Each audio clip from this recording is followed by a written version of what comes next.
तो नहीं सुना। तो प्रहलाद ने कहा तुम सुनते कहाँ से?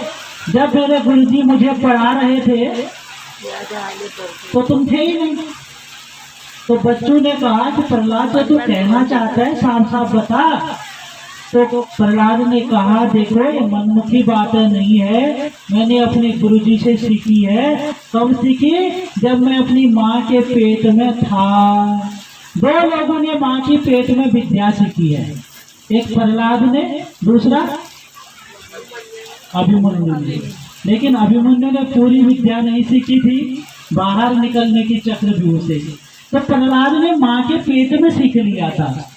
तो प्रहलाद जी ने बताया कि जब मेरे पिता मद्रांचल पर्वत पर तप करने गए थे, उन दिनों की बात है, तब देवताओं को मौका मिला। देवताओं ने हिरण्याकश्यपु की अनुपस्थिति में जब वो तपस्या कर रहे थे मद्रांचल पर्वत पर, तब उनकी राजधानी में आक्रमण किया और देवताओं ने दैत्यों का पूरा राजभवन लूट लिया। और जितने सैनिक थे जिनको अपनी नगर की रक्षा में हिरण्याकश्यपु नियुक्त करके आया था, वो सब डर के मारे भाग गए। देवराज इंद्र ने हिरण्याकश्यपु की जो पत्नी है, प्रहलाद की जो माता है कयादु, उसको पकड़ लिया और बंदी बना लिया और वहां से ले जाने लगा।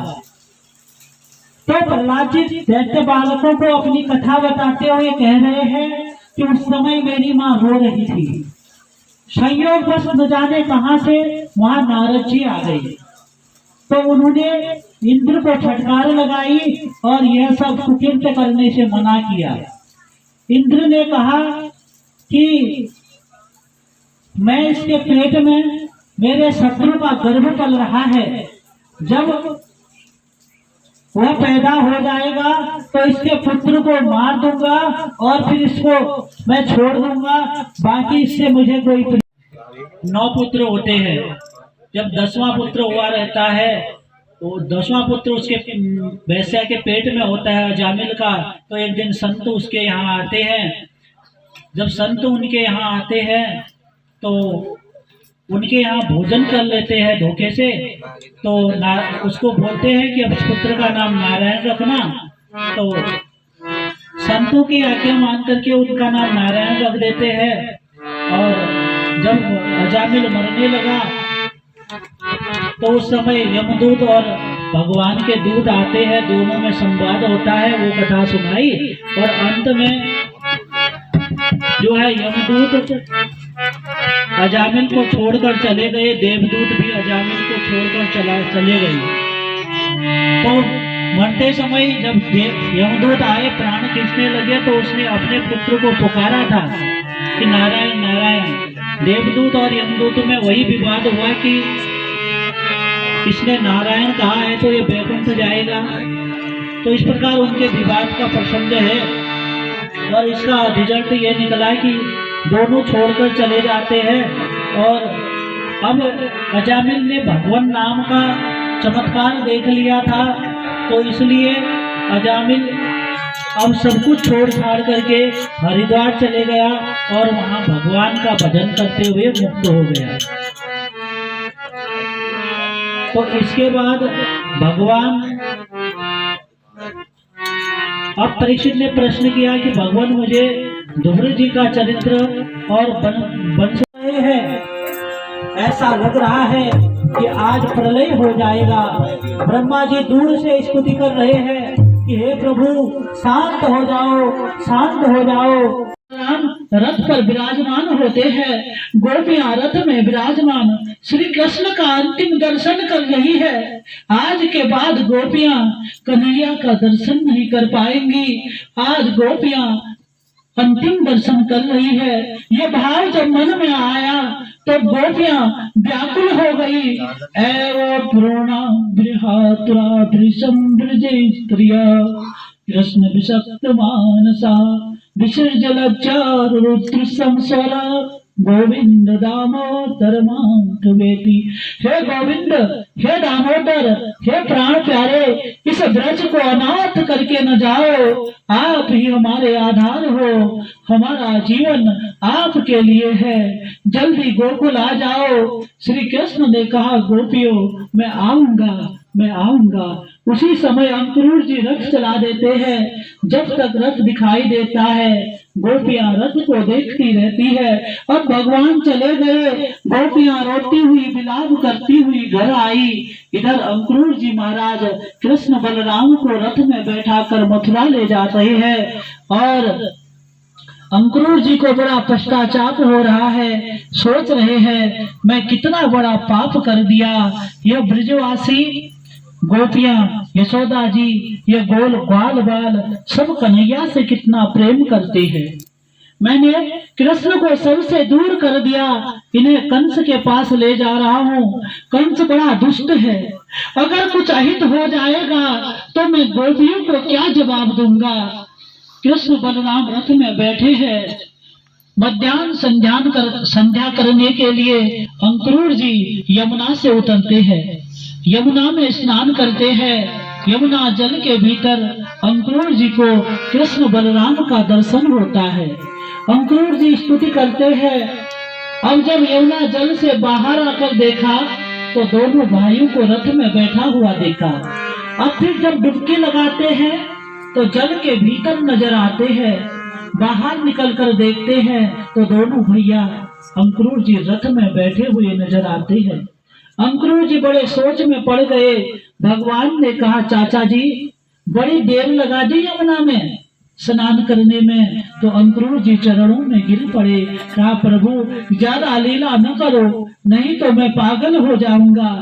आप ही यमुना जल के भीतर दर्शन दिए, देकर कृतार्थ किया, तब आप पूछ रहे हो बड़ी देर लगा दी। भगवान ने कहा कि मैं आपका पश्चाताप दूर करना चाहता था, ये तो मेरे अवतार का निमित्त है। इस प्रकार भगवान ने अंकुर जी को समझाया। पुनः अंकुर जी ने रथ चलाना प्रारंभ किया है। सायंकाल में मथुरा में रथ पहुंचता है। अंकुर जी ने कहा, प्रभु आज मेरे घर चलो। भगवान ने कहा, काका जी मामा जी की खबर ले लेता हूँ पहले, फिर एक दिन आपके घर भी अवश्य आऊंगा। अंकुर जी राजमहल को गए हैं। कंस को कहा है कि मैं कृष्ण बलराम को ले आया हूँ, कल वो आपसे मिलने वाले हैं। कंस बड़ा प्रसन्न हुआ है। नंद बाबा ने कहा है, अरे कन्हैया बेटा, तुम लोगों ने आने में बड़ी देर लगा दी, हम तो कब के बैलगाड़ी से यहाँ आ गए थे। भगवान बोले, बाबा कोई बात नहीं लाला, आराम कर लो, कल मेला घूमने मथुरा चलेंगे।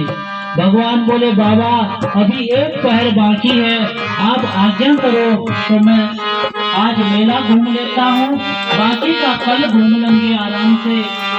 नंद बाबा बोले, खबरदार, ये अपना वृंदावन नहीं है जो मुंह उठाकर चल दोगे, ये महाराज कंस की नगरी है। तेरा क्या भरोसा कब किससे लड़ भिड़ जाएगा, मैं भेजने वाला नहीं हूँ। जय भैया।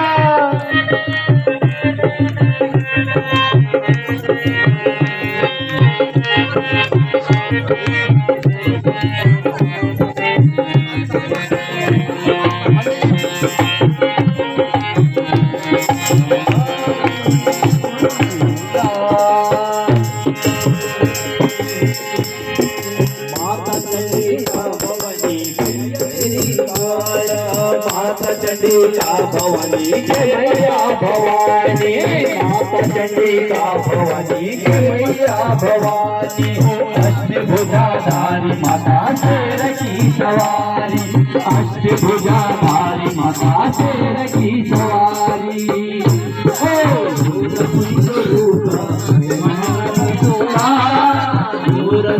रूपा मन बसूला, माता दुर्गा हाथ जोड़ी गीत चलोना, माता दुर्गा भवानी हाथ जोड़ी गीत चलोना।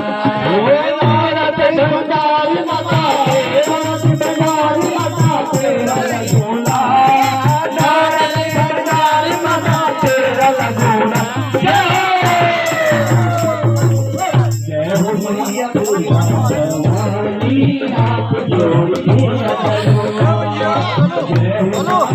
दुर्गा भवानी हाथ जोड़ी जगदम्बा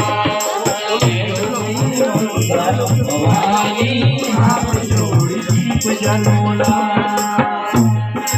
लाल सदा सिंदूर खतर देखनी चलूला लाल सदा सुंदर खतर देखनी चलूला पूजा करी तेरी मैया देखनी मनूला पूजा करी तेरी मैया देखनी मनूला जय हो माता दुर्गा भवानी हाथ जोड़ी पूजा करूला जय हो माता दुर्गा भवानी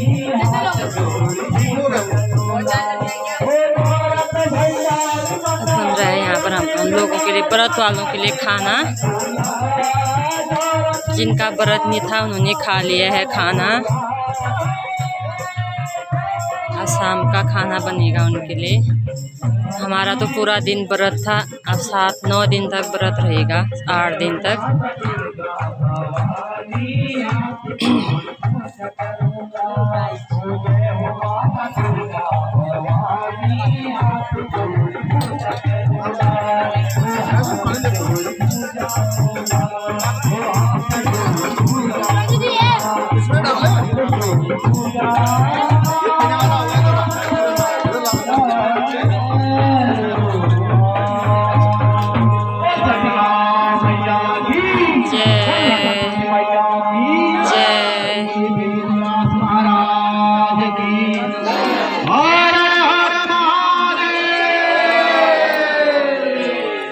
श्रीमद् भागवत पुराण की जय।